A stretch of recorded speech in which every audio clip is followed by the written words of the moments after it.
꽃을 좋아한다는 말이 있더라고요. 앞에 강단에 꽃을 쫙 놓으니까 좋죠? 예, 좋습니다. 그러니까 꽃이 주는 그 모양새도 이쁘잖아요. 일단 꽃 보면서 아이 기분 나빠 이러는 사람 봤어요?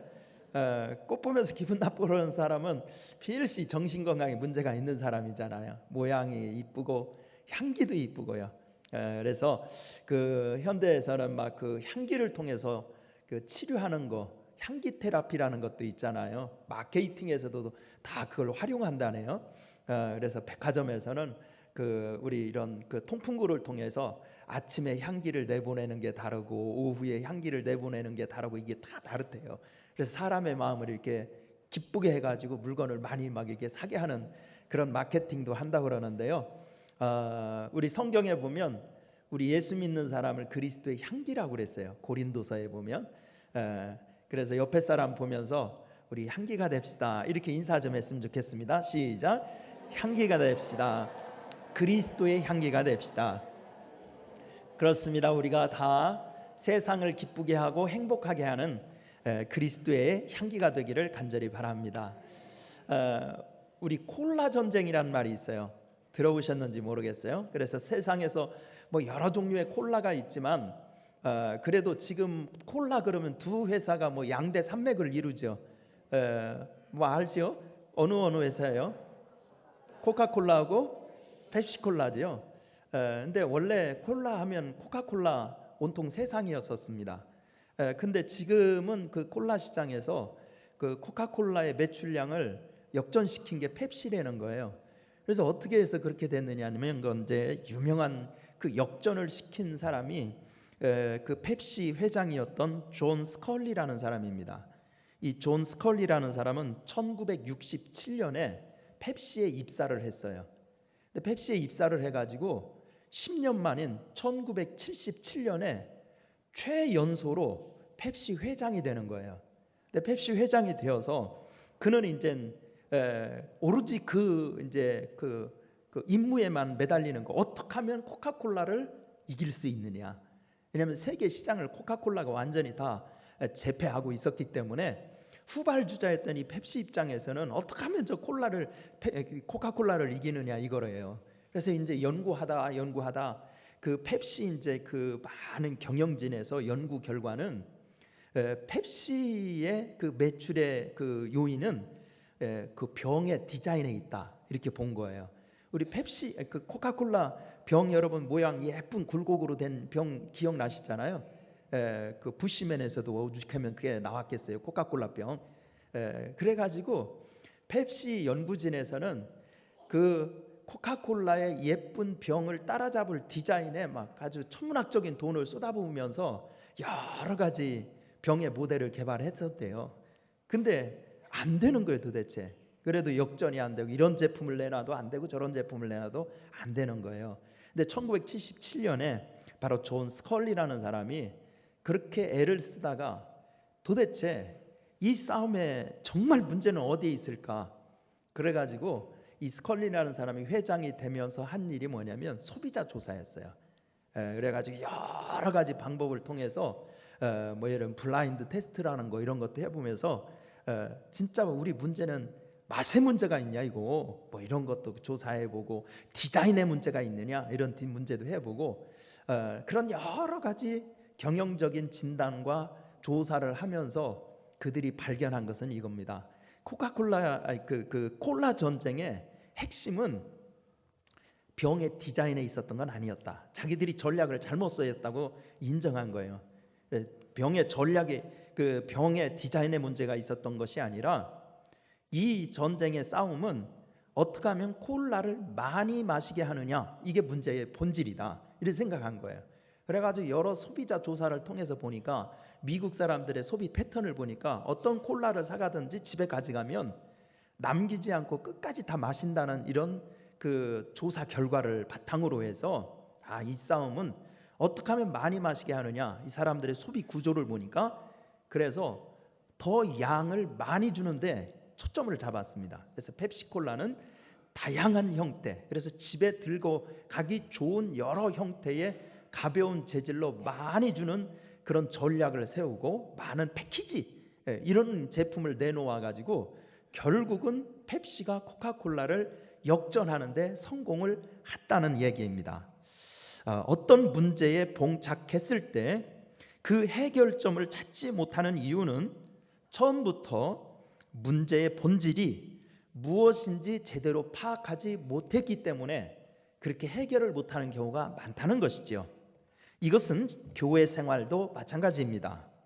신앙생활하는 그리스도인이라면 누구나 자기가 다니는 교회가 좋은 교회, 아름다운 교회가 되기를 다 소망합니다. 그리고 아름다운 교회를 이루기 위한 그런 소망의 대상으로 대부분 대형 교회를 견주곤 합니다. 대형 교회를 이루고 있는 그런 교회들의 특징이 무엇이겠습니까? 접근성 좋은 위치에, 그래서 8차선 도로가 그냥 빡 뚫린데 대부분 대형 교회는 그런 데 있잖아요. 인구 유입이 많은 신흥 아파트 단지, 이용하기 편리한 현대적인 예배당, 그리고 사람들의 이런 신앙적인 욕구를 다양하게 채워줄 수 있는 많은 프로그램들, 이런 것들을 부러워합니다. 하지만 좋은 교회, 아름다운 교회를 이루는 본질은 이런 외형적인 조건에 이어서 결정되는 것이 아니라 신앙의 내용에 의해서 결정된다고 성경은 분명하게 얘기하고 있어요. 그 실제적인 증거가 바로 처음 지상에 태어났던 예루살렘 처음 교회가 오늘 본문에서 그 사실을 증명하고 있습니다. 바로 신앙의 내용, 그 신앙의 내용 중에 하나가 바로 교제라는 거예요.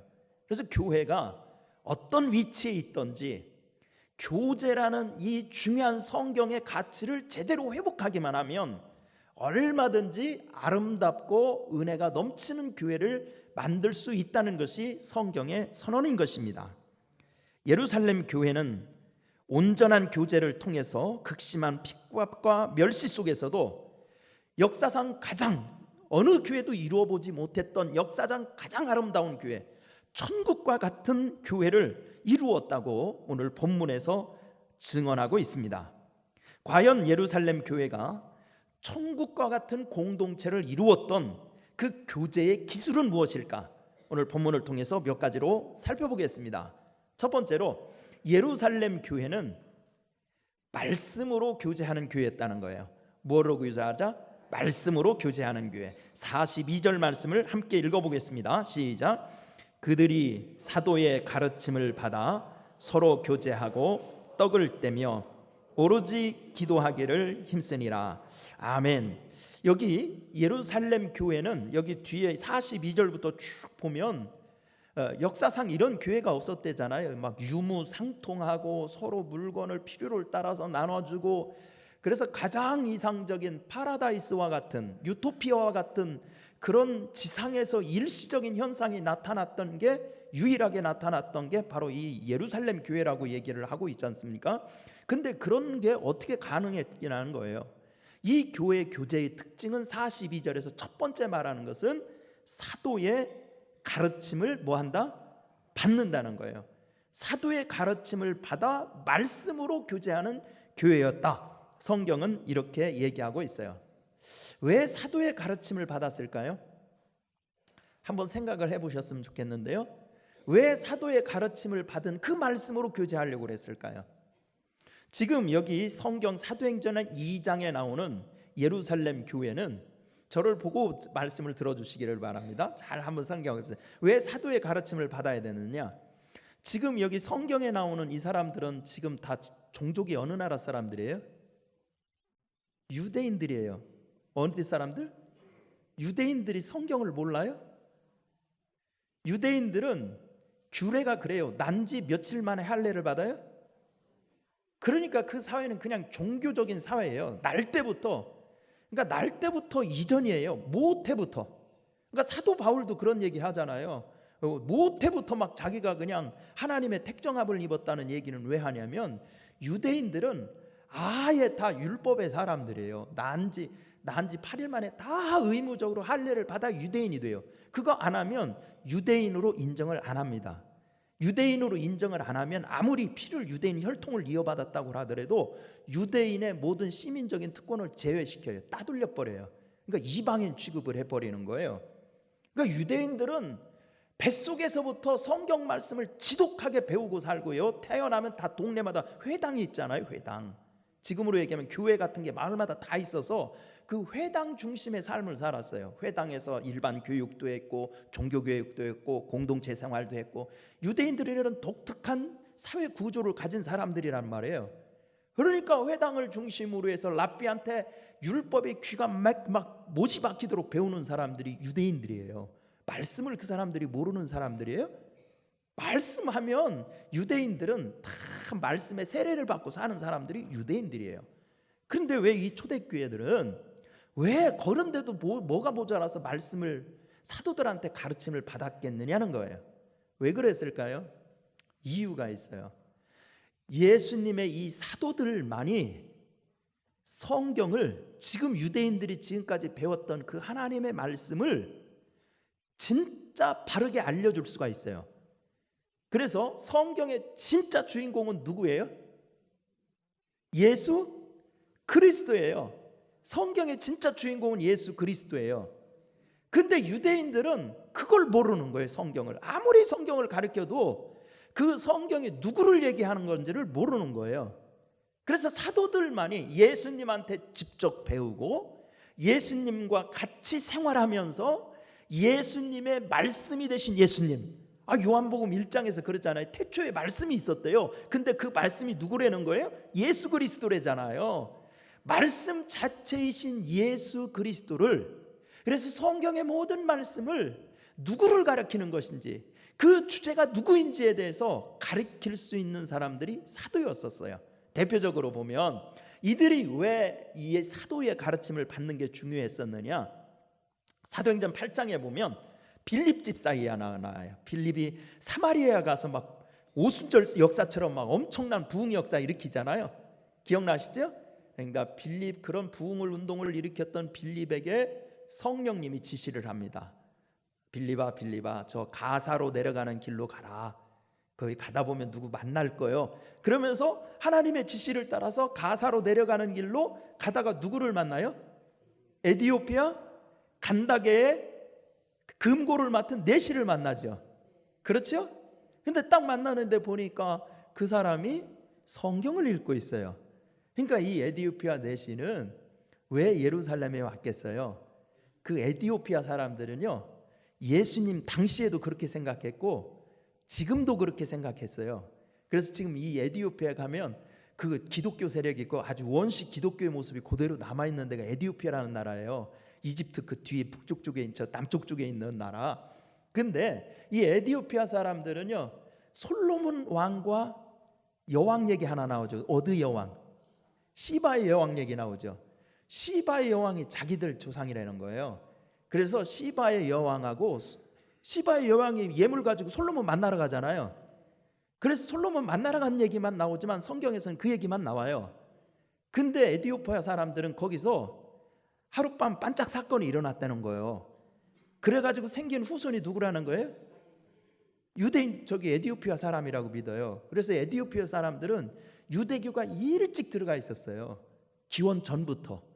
솔로몬은 뭐 기원 전 960년대 사람이니까 그런 후손이라고 믿는 사람들이에요. 그러니까 이 에티오피아에는 구약의 말씀이 일찍 기원 전에서부터 들어가 있었어요. 그러니까 거기도 자기들은 뭐라고 생각하겠어요? 피부는 검어도 뭐라고 생각해요? 우리는 유대인이라고 생각하는 거예요. 그러니까 거기에 있는 사람들은 예배드리러 절기에 어디 오겠어요? 유대인들은 무조건 1년 3차례는 거기를 가야 돼요. 어디? 예루살렘에서. 그래서 에티오피아 내시가 그래서 온 거예요. 장사하러 온 게 아니라고요. 그러니까 그 사람이 왜 멀쩡히 성경을 읽고 있냐고. 그런 이유 때문에 예루살렘에 왔다가 돌아가면서 그 마차에서 성경책을 읽고 있는 거예요. 그러니까 빌립이 물어보죠. 너 지금 성경 읽고 있는데 그 뭔 얘기인지 알아? 그러는 거예요. 근데 빌립이 그 에티오피아 내시가 읽고 있었던 성경 본문이 구약 성경 어디예요? 이사야. 어디예요? 53장. 고난받는 종 있잖아요. 그가 찔리면 막 나오는 거 있죠. 그가 채찍에 맞음으로 우리 나음을 얻고, 그가 누구냐는 거예요. 그러니까 이 에디오피아 내시도 성경에 해박한 사람이야. 믿음 있는 사람이야. 유대인이야. 흑인 유대인이야. 그런데 이사야 53장을 읽으면서 그게 뭔지 알아듣겠어? 그러니까 내시가 대답하잖아요. 빌립한테. 읽기는 읽어도 누군지 모르겠다. 그 고난받는 종이 누구냐? 모른단 말이에요. 그러니까 빌립이 에디오피아 내시를 붙들고 성경을 쫙 풀어주죠. 그렇죠? 그러면서 그가 누구라는 거예요. 고난받는 종이 예수라는 것을 알고 나니까 눈이 확 열리죠. 은혜 받죠. 그리고 나서 세례 받죠. 그리고 나서 뒤집어지죠. 그 사람이 에디오피아 내시, 그 사람이 돌아가서 에디오피아에 처음 교회를 창설한 사람이 되는 거예요. 자, 여기에서도 보면 빌립이라는 사람도 사도들처럼 예수님의 말씀을 직접 배우고 성경에서 모든 성경은 읽어도 그냥 그건 윤리책으로 읽으면 안 되고 도덕책으로 읽으면 안 되고 거기에 주인공이 누구라는 걸 알려주는 거예요. 예수 그리스도라는 거. 그거를 알려줄 수 있는 사람들이 사도였기 때문에 사도의 가르침을 받아 그 사도의 가르침을 받은 말씀으로 교제를 했다는 겁니다. 아멘입니까? 그러니까 교회가 건강하려면요 이렇게 성경 말씀을 바르게 가르쳐 줘야 되고 그리고 그 말씀으로 교제를 해야 어떻게 된다? 진짜 기적이 나타나고 부흥이 일어나고 하나님의 영광이 드러나는 온전한 교회가 된다는 겁니다. 아무리 사람들끼리 친하고 말이죠 놀고 친교 잘하고 먹는 거 잘하고 그래도 말씀이 없는 교제는 뭔가 허전해서 나중에는 밑 빠진 독에 물 붓기 같이 된다는 거예요. 여러분, 그래서 교제는 반드시 뭘로 했느냐? 예루살렘 교회는 사도들의 가르침을 받은 말씀으로 교제를 했다는 거예요. 아멘입니까? 말씀으로 교제해야 되는 이유는 예수님의 말씀 속에서 찾을 수 있어요. 말씀이 반석이라는 거예요. 반석. 마태복음 7장 24절부터 얘기하고 있죠. 말씀이 반석 위에 지은 집과 같은 게 뭐냐면 말씀이라고 그랬어요. 그러니까 우리 신앙의 기초도 교제의 기초도 하나님의 말씀으로 교제를 해야 한다는 겁니다. 아멘입니까? 또한 우리가 사도의 가르침을 받은 말씀으로 초대교회가 교제했던 이유는 우리는 성경에서 보면 영적으로도 예수를 믿고 거듭나면 갓난아기 상태와 똑같다는 겁니다. 그래서 여러분 성경에 보면 그 말씀을 하고 있는 게 베드로전서에 그렇게 말씀하고 있잖아요. 베드로전서 1장 2절 1절 2절 말씀 이렇게 쓰여 있어요. 제가 한번 읽어보겠습니다. 그러므로 모든 악독과 모든 기만과 외식과 시기와 모든 비방하는 말을 버리고 갓난아기들 같이 순전하고 신령한 젖을 사모하라. 이는 그로 말미암아 너희로 구원에 이르도록 뭐하게 한다? 자라게 한다. 아멘입니까? 신령한 젖을, 갓난아기처럼 신령한 젖을 사모하라. 왜? 그 신령한 젖이 뭐를 얘기하는 거예요? 하나님의 말씀을 얘기하는 거예요. 그러니까 거듭나서도 가만히 있으면 믿음은 안 자란다는 거예요. 우리 육신 자라는 이치와 똑같다는 거예요. 갓난아기로 태어났으면 본능적으로 엄마 젖을 빨아야 걔가 무럭무럭 자라가지고 성인이 되는 거와 똑같은 이치라는 거예요. 그래서 말씀으로 교제해야 하는 것은 우리 교제 가운데 말씀이 빠지면 믿음이 안 커요. 정말로 이건 속회 모임도 그렇고 선교회 모임도 그렇고 정말 이건 현장에서 확인해 볼 수 있는 거잖아요. 선교회가 아무리 잘 모여지고 속회가 아무리 잘 모여져도 말씀의 양육이 없으면 믿음이 자라지를 않아요. 장성하지를 않아요. 아멘입니까? 그래서 말씀으로 교제해야 되는 거예요. 그리고 성경에서 말씀의 능력이 나타나는 것은 바로 우리의 신앙도 말씀에 붙들렸을 때 능력이 붙기 시작하고 말씀의 열매가 맺기 시작하는 거예요. 그래서 초대교회 예루살렘 교회가 사도들의 가르침을 받은 말씀으로 교제했다는 겁니다. 아멘입니까? 우리 그 20세기에 그 사람이 신학자이기도 하고요 철학자이기도 했던 아주 유명한 그 유대인 그 신학자 중에 마르틴 부버라는 사람이 있어요. 이 마르틴 부버라는 사람은 1965년에 이 세상 뜨신 분인데 오스트리아에서 태어난 유대인이었어요. 굉장히 똑똑한 유대인이 있고요. 그 사람의 책은 우리 신학교 다닐 때는 필독서로 꼭 들어가 있는 게 있어요. 나와노라는 이히운투두라는 그 유명한 세계적인 유명한 책이죠. 그래서 그 책을 썼던 이 마틴 부버라는 사람이 그 책을 읽다 보면 이런 재미난 이야기 한 토막을 해요.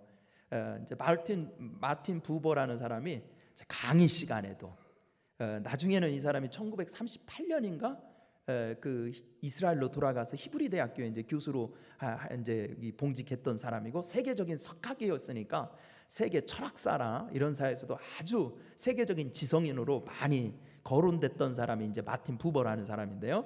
이 부버는 이제 학생들하고 이 성경 말씀의 이 능력에 대해서 얘기하기 위해서 한 비유를 쓰는데 이런 얘기를 해요. 유대인들 사회에서 있었던 일이에요. 한 할아버지가 있었는데 이 한 할아버지는 이제 장애예요.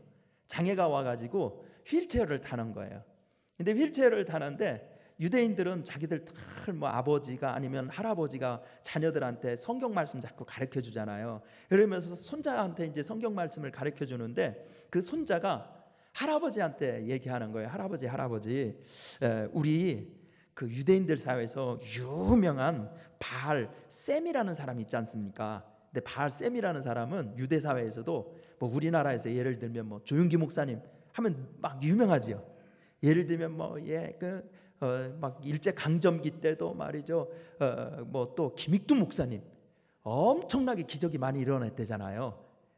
그런 목사님처럼 그 유명한 분이 이 바알 셈이라는 분이래요.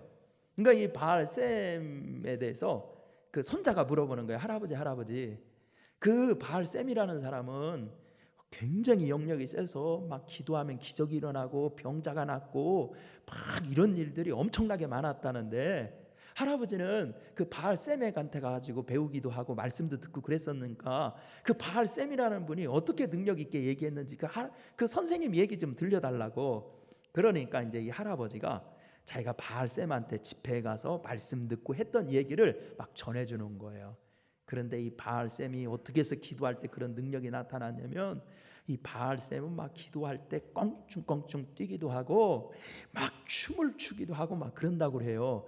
근데 그 말을 막 너무 몰입해서 하다 보니까 할아버지가 그 바알 셈이라는 랍비의 모습을 흉내내는 거예요. 그래서 휠체어에서 이 바알 셈이라는 분이 막 무슨 말씀을 전할 때는 막 예를 들면 다윗이 춤춘 얘기할 때는 실제 막 그걸 흉내를 내는 거예요. 막 이렇게 춤추면서 했단다. 기도할 때는 이렇게 껑충껑충 뛰었단다. 그렇게 막 손자한테 실감나게 얘기하는 거예요. 어디에 앉아 있었던 사람이? 휠체어에. 그리고 나서 이 휠체어에 앉아 있던 장애인이 나았다. 이렇게 얘기하는 거예요. 마틴 부버가 유대인들이 하는 얘기, 그 얘기를 끌어와서 얘기하는 거예요. 그 얘기하면서 하나님의 말씀이라는 건 이런 거라는 것을 설명해요. 말씀은 이렇게 하다 보면 그 말씀이 자기 속에 들어와서 그렇게 된다는 거예요. 이게 춤추면 춤추는 사람이 되고 껑충껑충 뛰다 보면 껑충껑충 뛰는 사람이 된다는 거예요. 그러니까 말씀이 왜 중요하냐? 그리고 우리가 말씀으로 살아야 되는 이유는 그 마틴 부버라는 유대인 신학자가 그렇게 설명을 한 거예요. 하나님의 말씀을 하다 보면 왜 우리가 성경에서 말씀으로 교제해야 되냐면 말씀을 찾고 낭독하고 말씀으로 교제하고 말씀을 암송하다 보면 내가 말씀의 사람이 되는 거예요. 그래서 예수님이 그냥 막 가난한 자들을 구원하셨다, 병자를 치료하셨다는 말을 막 하다 보면 나도 어느새 예수님의 자리에 가 있게 된다는 거예요. 그래서 말씀으로 교제하는 일이 이토록 중요하다는 거예요. 여러분, 우리 교회도 말씀으로 교제하는 교회가 되기를 간절히 바랍니다. 예루살렘 교회처럼 사도의 가르침을 받아 그 하나님의 말씀으로 가르침을 받아야 진정한 교제가 회복되어서 하나님의 능력과 기적이 나타날 줄 믿습니다. 자, 두 번째, 이 초대교회 예루살렘 교회는 어떻게 교제했나? 음식으로 교제했다는 거예요. 어떻게 했다? 음식으로 교제하라. 46절 말씀을 함께 읽어보겠습니다. 46절 시작. 날마다 마음을 같이하여 성전에 모이기를 힘쓰고 집에서 떡을 떼며 기쁨과 순전한 마음으로 음식을 먹고. 아멘입니까? 음식을 뭐 했대요? 먹었대요. 처음 교회 때는 날마다 저랬대네. 그랬죠? 날마다 그랬대죠. 지금은 사회 구조가 다르니까 요걸 문자 그대로 하라고 그러면 난리가 안 날 거예요. 교인들 날마다 교인집 돌아가면서 밥 먹자고 그러면 어느 분이 버텨나겠어요? 못 견디겠죠. 지금하고는 사회 구조가 분명히 달라졌기 때문이에요. 근데 저 뜻이 무엇인가를 한번 잘 봤으면 좋겠어요. 날마다 떡을 뗐다. 저기 떡은 우리 떡하고 틀리다는 건 이해하셔야 됩니다. 그렇죠? 저 나라 사람들은 쌀밥을 안 먹어요. 뭐를 먹어요? 주식이? 빵이에요. 그러니까 저거 떡이라는 말은 빵이라는 얘기. 빵을 떼면서 음식을 막 먹고 그랬다는 거예요. 자, 우리도요, 사람들 교제할 때 제일 많이 하는 말이 그런 말이에요. 누구 소개시켜 받고 어쩌다 만나면 우리 식사 한번 하자, 이 얘기하죠. 맞아요, 틀려요? 근데 교제하는데 그게 얼마나 중요한 일인지 몰라요. 근데 우리는 이제 사실은 이 먹는 거에 대해서 가볍게 생각할 때가 참 많이 있잖아요. 특히 이제 목사들은 신방하다가 계속 먹는 거잖아요. 이제 먹다 보면 이렇게 살이 부르잖아요. 요즘은 너무 먹어서 탈이잖아 이거. 그러니까 이제는 막 먹는 것이 너무 힘들어가지고 안 먹으려고 이제 자꾸 그러죠. 그런데 이제 제가 양천지방에서 임원할 때도 이제 사회평신도부 총무했던 장로님이 있어요. 마범식 장로님이라는 분이 있는데 이제 저는 이제 임원들 모여서도 우리가 이제 자꾸 먹고 회식하고 이런 돈 좀 제발 아낍시다. 이제 이런 식으로 이제 얘기를 하니까 그 마장로님이 이렇게 얘기하더라고요. 목사님, 이런 말이 있어요. 나는 그 얘기 처음 들어봤어요. 갈치가요, 쥐꼬리 잘라 먹어도요 먹는 맛이 좋다고 그런대요. 이런 말 들어봤어요? 난 처음 들어본 얘기거든요. 근데 그 말이 너무 재밌더라고. 갈치가 배고프면요 쥐꼬리 잘라 먹는데요. 그래도 뭐 잘라 먹어서도 맛있다고 그런다네.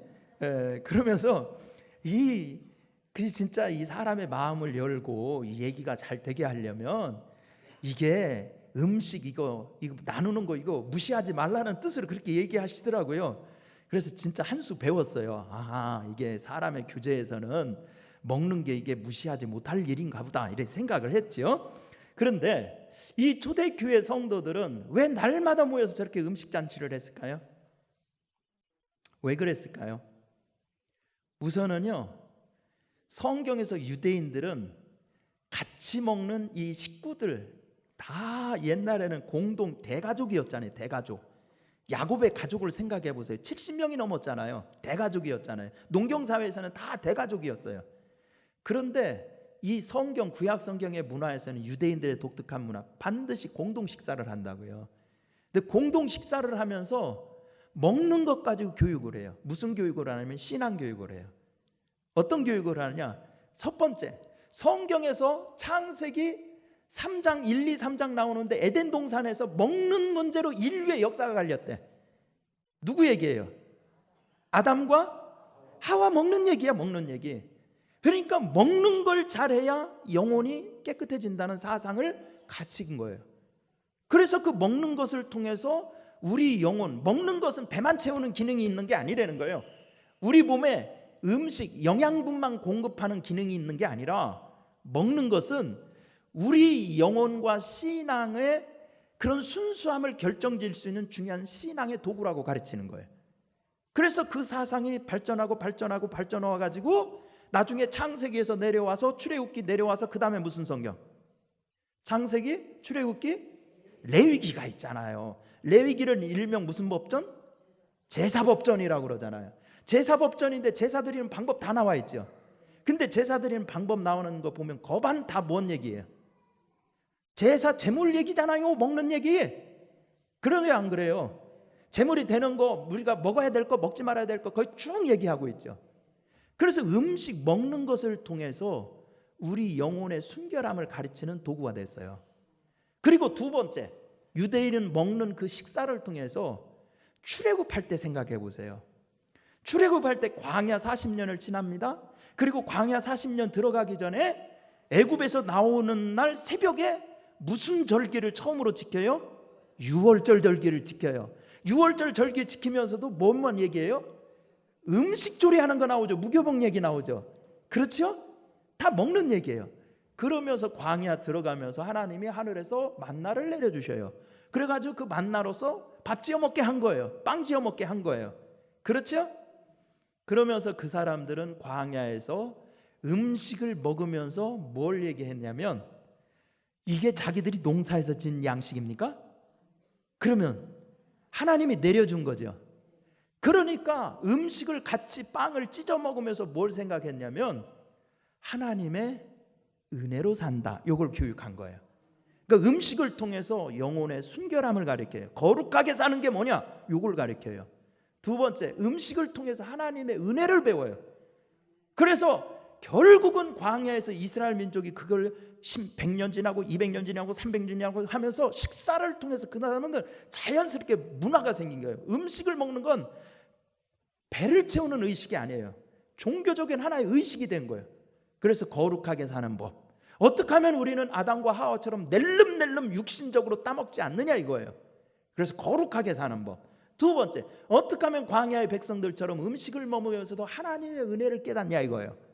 이거. 그 다음에 세 번째, 그 사람들은 저기 떡으로 번역이 돼 있지만 뭐라고요? 빵이죠. 성지순례, 우리도 빵 하면 그것도 선뜻 이해가 안 돼요. 왜 유대인들은 그 빵을 자꾸 여기 떡을 뗐다고 그랬죠? 떡을 뗐다고 그랬죠? 그랬죠? 그러니까 빵을 뗐다는 거예요. 근데 우리 지금 빵은 대부분 제과점에 가서 빵 사면 대부분 어떻게 돼 있어요? 낮게 포장돼 있죠. 그러니까 그걸 생각하니까 성경의 개념하고는 완전 달라요. 성지순례 가신 분들 이집트에서부터 쭉 나올 때 보면 지금 이집트, 요르단, 이스라엘 다 같은 문화권에 있는 사람들이잖아요.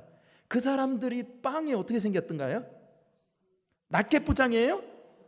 피자만큼 크죠? 맞아요, 들려요.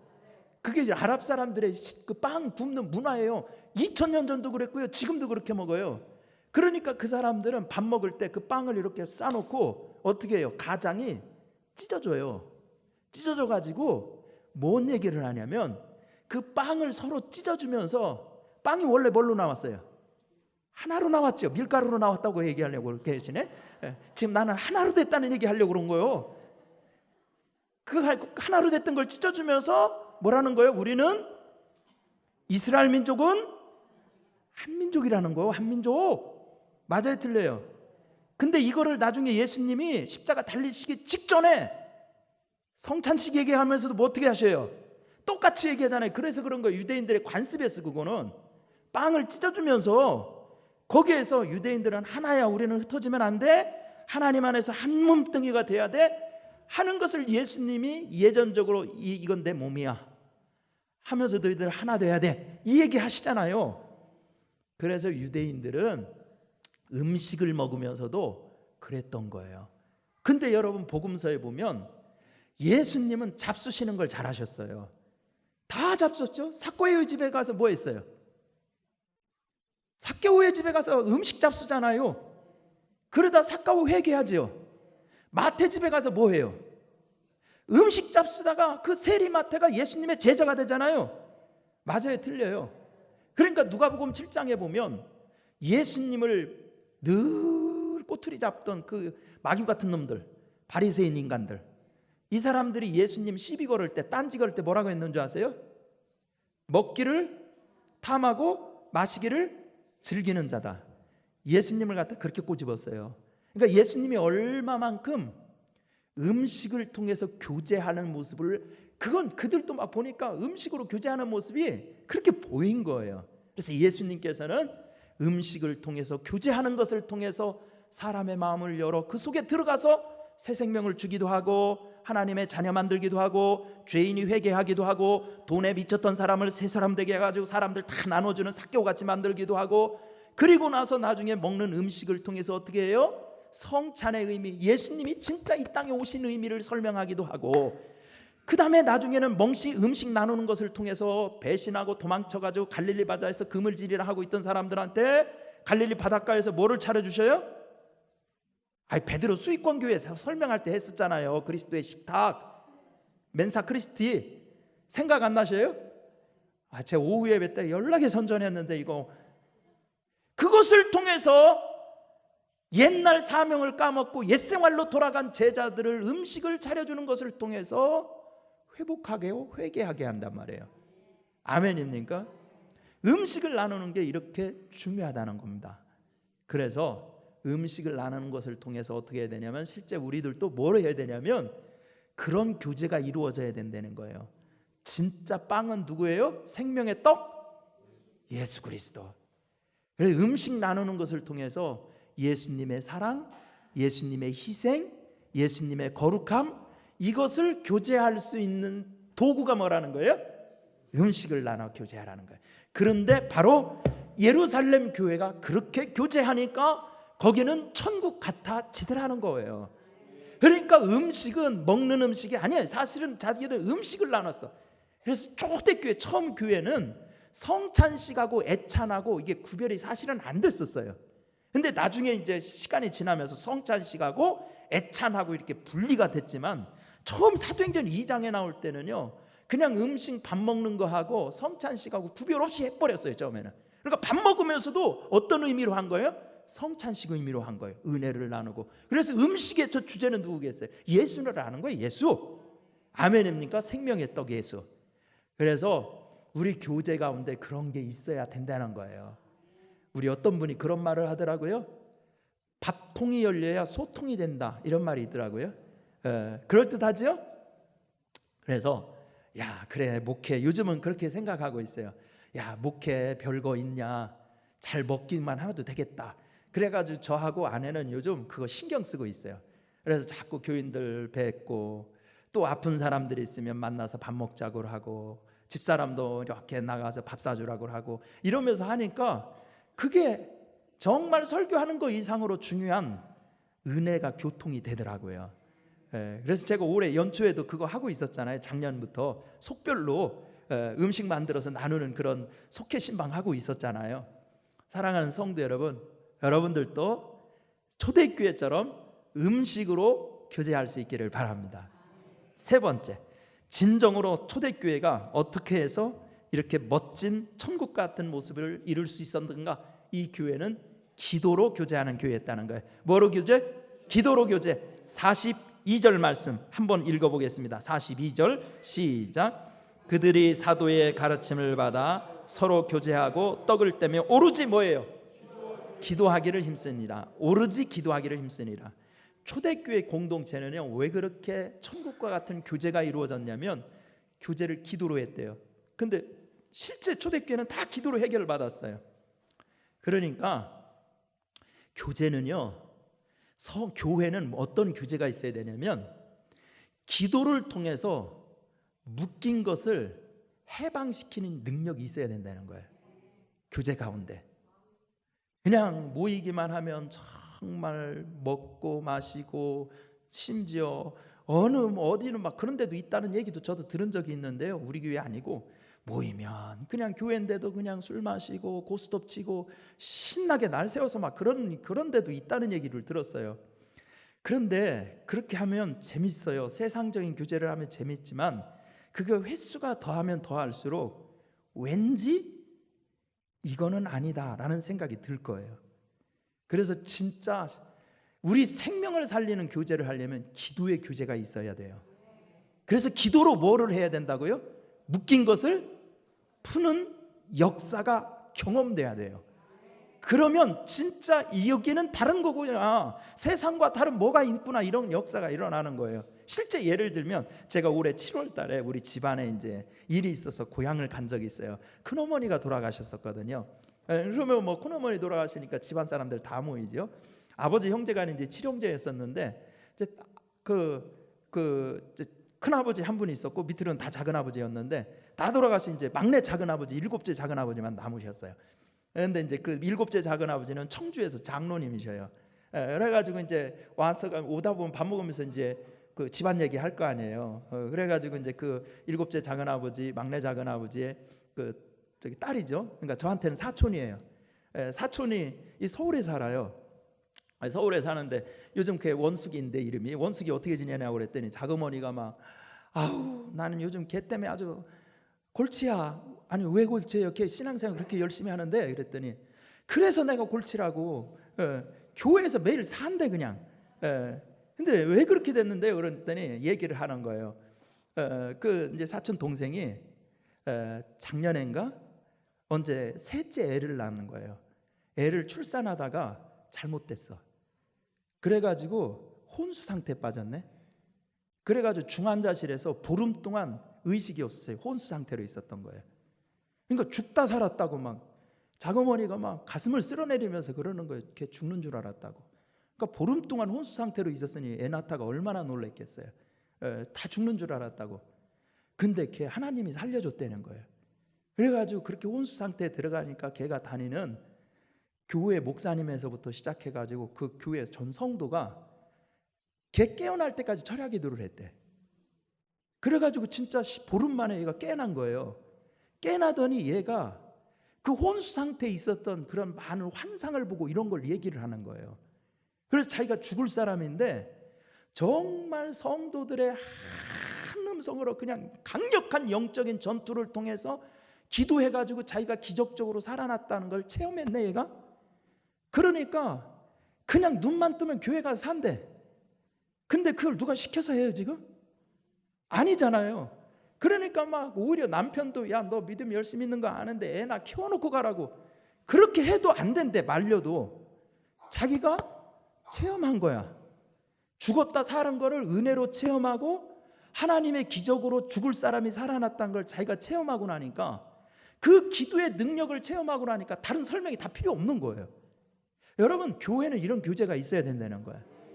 자기 식구 자기 소원이 있으면 자기가 죽을 게 생긴 것처럼 처리하고 몸부림치는 교대의 교도가 있으니까 죽을 그 죽음의 질병이 묶임이 확 풀려버리는 거예요. 근데 초대교회는 그런 역사가 있었어요. 예루살렘 교회가 그 기도로 교제하는 게 있어야 된다는 거예요. 여러분 우리 교회가 이런 기도의 교제가 있는 교회 되기를 바랍니다. 그러면 역사가 일어나고 역사가 일어나면 하나님이 우리 교회를 통해서 주님의 능력을 증거하게 해줄 줄 믿습니다. 여러분 교회는 교회다워야 됩니다. 사람들은 그러잖아요. 교회도 세상적으로 이렇게 막 풀어주면 더 부흥도 잘 될 거라고. 그래서 세상 교제하는 것처럼 먹고 마시고 이렇게 하자고 뭘 그렇게 그런 것 가지고 시비하냐고. 그런데 여러분 그런 게 풀어놓은 교회 잘된 교회 하나도 못 봤어요. 정말 교회는 교회다워야 되고 교제는 그리스도인 다울 때 진짜 생명의 역사가 일어나는 줄 믿습니다. 여러분 우리도 말씀으로 교제합시다. 음식으로 교제합시다. 기도로 교제합시다. 그래서 교제가 살아나 영이 살고 믿음이 살기를 축원합니다. 은혜로우신 하나님 감사합니다.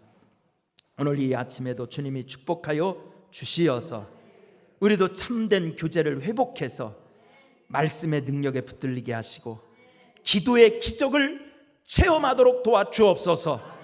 많은 아픔 가운데 있는 성도들 우리가 하나님 앞에 기도의 용사가 되어 하나님 아픔의 결박 흉악의 결박들이 다 풀어지게 하여 주옵시고 영적으로 혼란을 겪고 마음속에 의심과 불신앙과 불순종과 불만과 원망을 주는 마귀의 생각도 다 떨쳐지게 하여 주시옵시고 일치된 순종, 일치된 충성, 일치된 헌신으로 하나님의 능력과 은혜 안에 천국 같은 신앙생활을 할 수 있게 도와주옵소서. 예수님의 이름으로 기도드리옵나이다. 아멘.